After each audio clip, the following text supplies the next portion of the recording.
Começar registrando de que nós precisamos compreender esse momento político em que nós estamos vivendo. Nós tivemos em 2008 a falência do sistema financeiro norte-americano. E aí os norte-americanos resolveram pegar toda a dívida dos bancos privados e transferir para o tesouro norte-americano, para que a sociedade norte-americana pagasse a conta dos banqueiros. O Brasil tinha feito isso em 1995, com o chamado PROE. Eles fizeram em 2008. A dívida desse país, que é a maior economia do planeta, foi para 114% do seu patrimônio. Ou seja, a dívida pública norte-americana em 2010 ficou maior do que toda a riqueza do povo norte-americano, 114%. De lá para cá, eles estão pagando.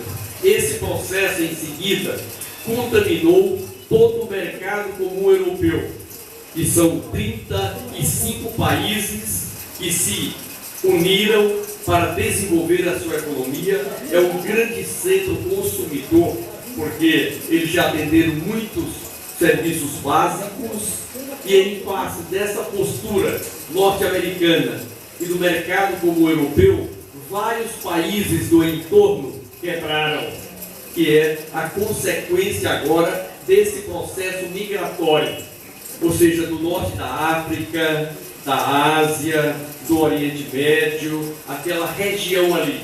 Muita gente está fugindo, ora da fome, ora da guerra, ora da falta de tolerância, que o ódio lá é muito grande e foi plantado exatamente para que os mais pobres não reivindiquem os seus direitos.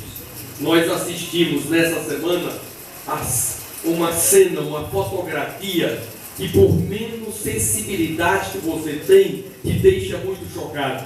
Uma criança de 3 anos dentro de um barco, o barco vira, ele morre, o corpo vem molhando até chegar na praia. E na praia as pessoas tentando se salvar, passando por cima, sem qualquer sensibilidade. E aí, essa fotografia completa com um soldado colocando a criança nos braços e levando para tentar tirá-lo, com a indiferença geral dos povos do nosso Ocidente, em especial do mercado comum europeu. Esses povos que já passaram por 2 grandes guerras no século passado, a primeira grande guerra entre 14 e 17, a segunda grande guerra entre 42 e 45. Nessas 2 grandes guerras, esses países, o Ocidente matou mais de 60 milhões de pessoas. E agora repete a mesma tragédia que nós assistimos ali entre 1905, 1907 e deu na Primeira Grande Guerra. Deus não nos trouxe ao mundo para isso. Ele nos trouxe para ter felicidade, ter vida digna, ter amor e combater o ódio. Esse processo da crise de 2008, ele chegou desde o ano passado nos chamados países do BRIC, ou seja, a China, a Rússia, o Brasil, a África do Sul e menos na Índia. Vocês sabem que a China é o país mais populoso do planeta. Eles têm 1 bilhão e 300 milhões de habitantes. O Brasil tem hoje 204 milhões de habitantes. Ou seja, nós temos aproximadamente aí, o pessoal da matemática aqui, 15%. Esse número não é exato não, viu? Depois vão dizer que o senador perdeu a capacidade de fazer conta, mas é aproximado essa proporção, os 14%, 15% da população chinesa. A Índia tem 1 bilhão e 100 milhões de habitantes. São os 2 países mais populosos do planeta. Nós somos a 5ª população do mundo. Ou seja, com população maior do que a brasileira, só existem 4 países. Os dois primeiros são a China e a Índia. E a Rússia é o 9º país do mundo em população. Portanto, esses 5 países, o Brasil, a África do Sul, a China, a Índia e a Rússia, eles têm 42% da população do planeta. Quase a metade da população do planeta encontra-se em 5 países. Para vocês terem uma ideia do que isso representa. E o que esses países têm em comum? Um processo de desenvolvimento e de combate à fome. O primeiro país desse que conseguiu combater a fome foi a Rússia. O segundo país é o Brasil.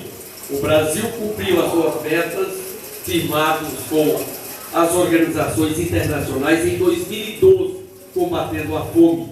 Tanto é verdade que aqui no Nordeste nós estamos no 4º ano de seca e não tivemos nenhuma cidade ocupada por famílias famintas, que fazia parte, lamentavelmente, da nossa história.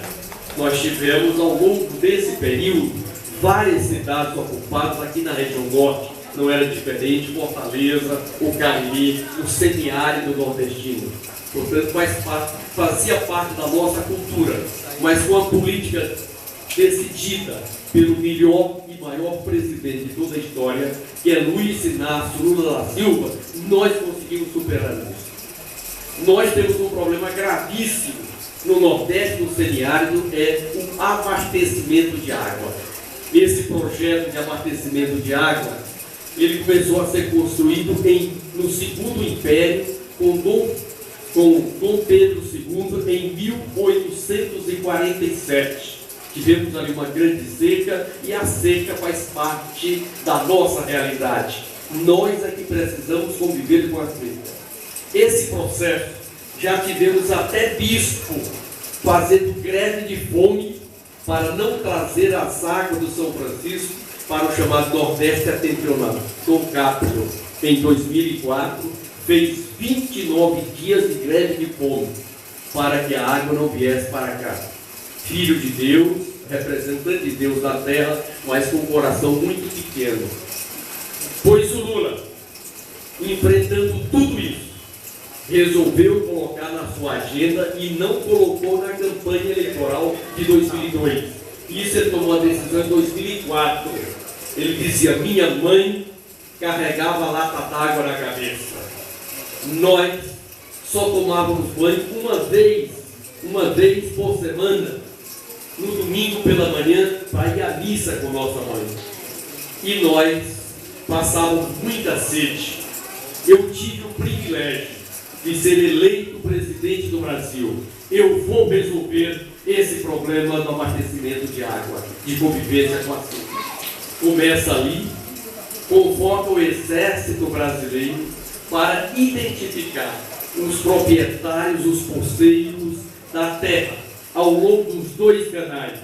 O canal leste, que abastece todo o sertão do Pernambuco e sai em Campina Grande, na Paraíba. E o canal norte, que corta toda a região de Cabrobó até Salgueiro, no Pernambuco, aí chega em Jati, de Jati ela vai ao Mauriti, de Mauriti foi aberto um túnel na serra e despeja em Cajazeira, na Paraíba, e vai até João Pessoa. E um outro canal vai de Mauriti em direção ao Rio Grande do Norte, abastecendo todo o Rio Grande do Norte. Foi desapropriado 2,5 km de raio, ou seja, de terra, ao longo do canal. São quase 800 quilômetros. Nós temos 2,5 km de desapropriação para um lado e para o outro. E todas as residências que ficam ao longo desses 2,5 km estão sendo retiradas, construído agrovilas, já inaugurado parte delas, para que essa região seja toda irrigada.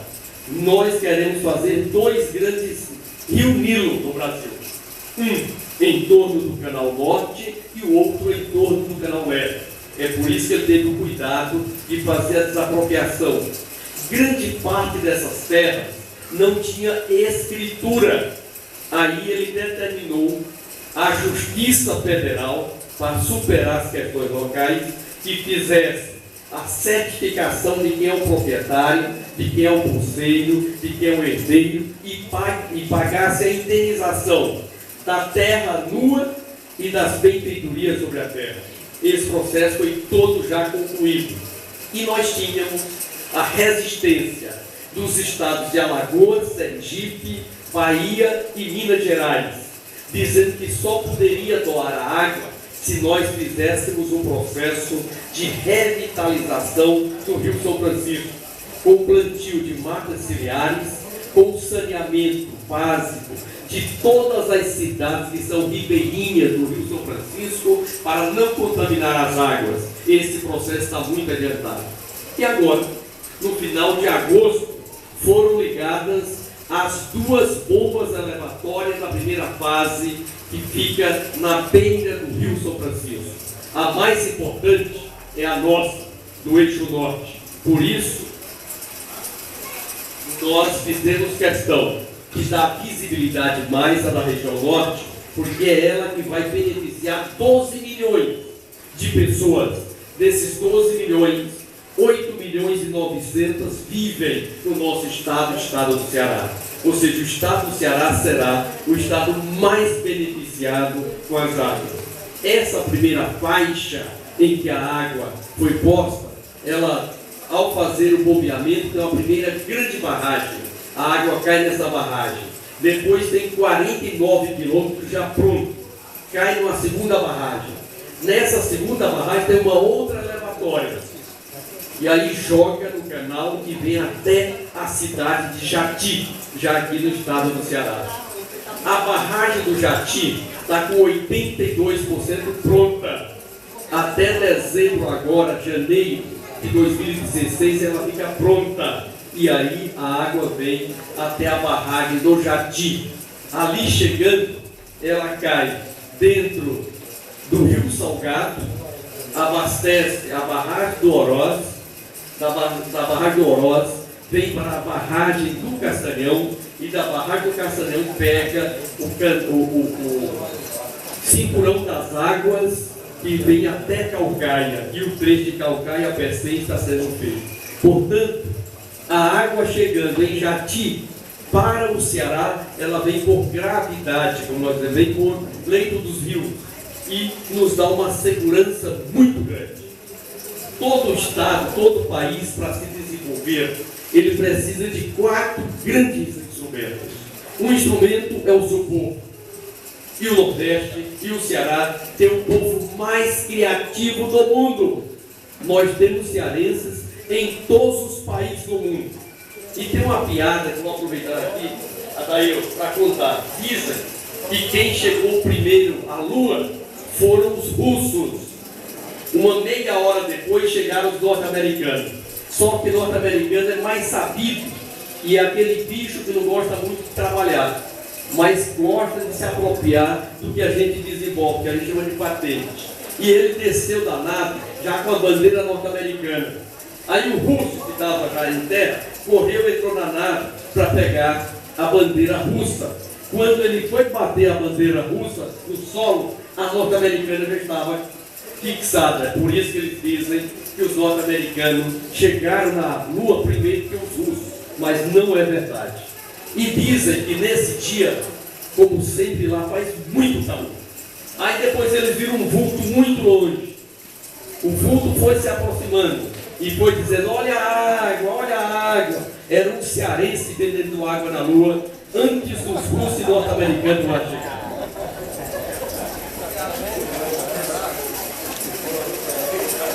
Portanto, isso demonstra exatamente a nossa capacidade de trabalho, de resistência e, acima de tudo, de determinação. Nós somos um povo muito trabalhador. Quando você analisa a Guerra do Paraguai, quem matou Solano Lopes foi um cearense que estava na frente da batalha, naquele momento ali, ajudando o Sul e o Sudeste.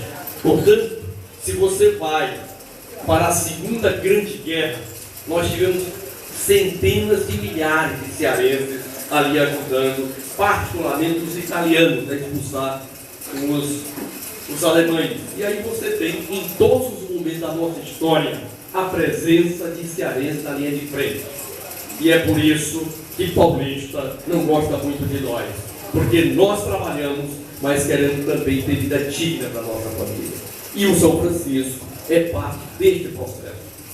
Nós também resolvemos desenvolver o CAC, que é o cinturão das águas do Ceará.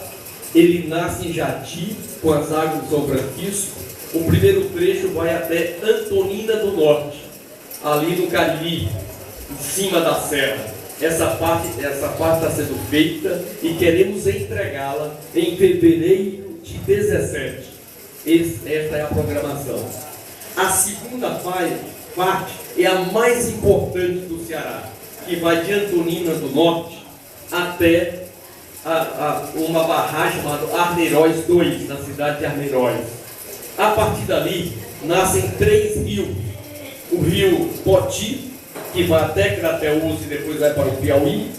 O rio Banabuiú, que vem até Banabuiú, ali perto de Tiramubim, tem outra grande barragem.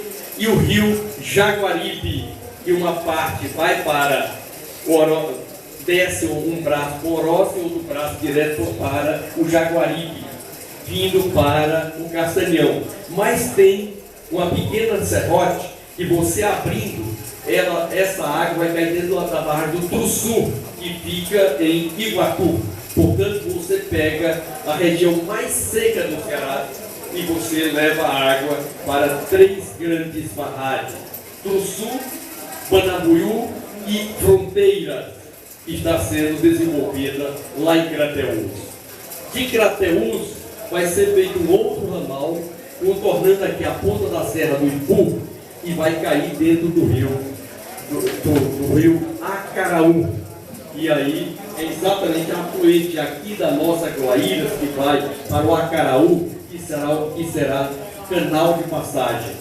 No Acaraú, ali entre Morrinhos e Marca, a mais ou menos 100 quilômetros da praia, vai ser feito um outro canal que cortará toda a região praiana a mais ou menos 100 quilômetros, saindo no PC novamente, beneficiando toda aquela área. Esse é um projeto para 20 anos, mas é muito importante para nós do Ceará, para que a gente possa efetivamente aposentar o carro-pipa.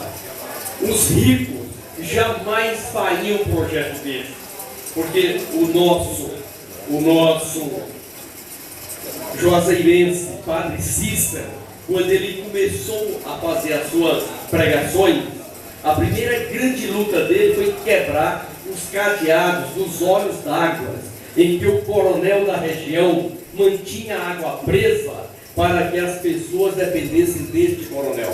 E aí ele dizia: quem nega um copo de água ao Filho de Deus não merece o reino do céu. Lamentavelmente, um bispo no século XXI faz greve de